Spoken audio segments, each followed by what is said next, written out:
لبيك لا شريك لك لبيك।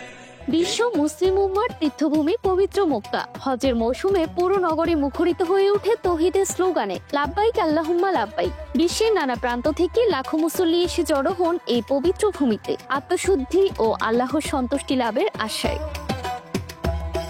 গেল বৃহস্পতিবার ছিল হজের সবচেয়ে গুরুত্বপূর্ণ পর্ব আরাফাত দিবস। আরাফাতের ময়দান সেই দিন ছিল লাখো মুসল্লির পদচারণায় মুখরিত।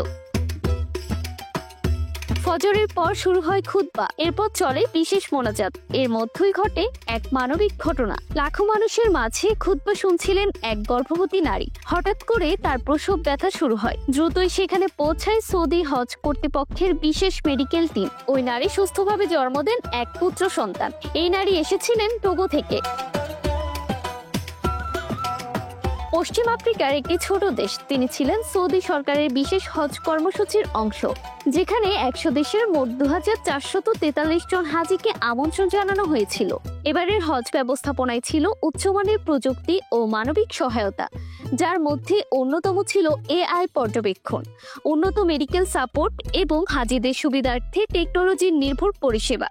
আরাফার ময়দানে সন্তান জন্মদানের এই ঘটনা প্রমাণ করে পবিত্র হজ শুধু একটি ধর্মীয় আনুষ্ঠানিকতা নয়, এটি একটি মানবিক ও আধ্যাত্মিক সম্মিলিত উপলক্ষ। মা ও সন্তান দুজনই এখন সুস্থ আছেন। হজের এই স্মরণীয় মুহূর্ত হয়তো সারা জীবন মনে রাখবেন সেই নারী। একটি জীবন শুরু হলো ঠিক সেই জায়গায় যেখানে প্রতি বছর লাখো মানুষ নিজেদের নতুনভাবে গড়ে তোলার অঙ্গীকার নিয়ে হাজির হন। জান্নাতুল তাহসিন, FTV নিউজ।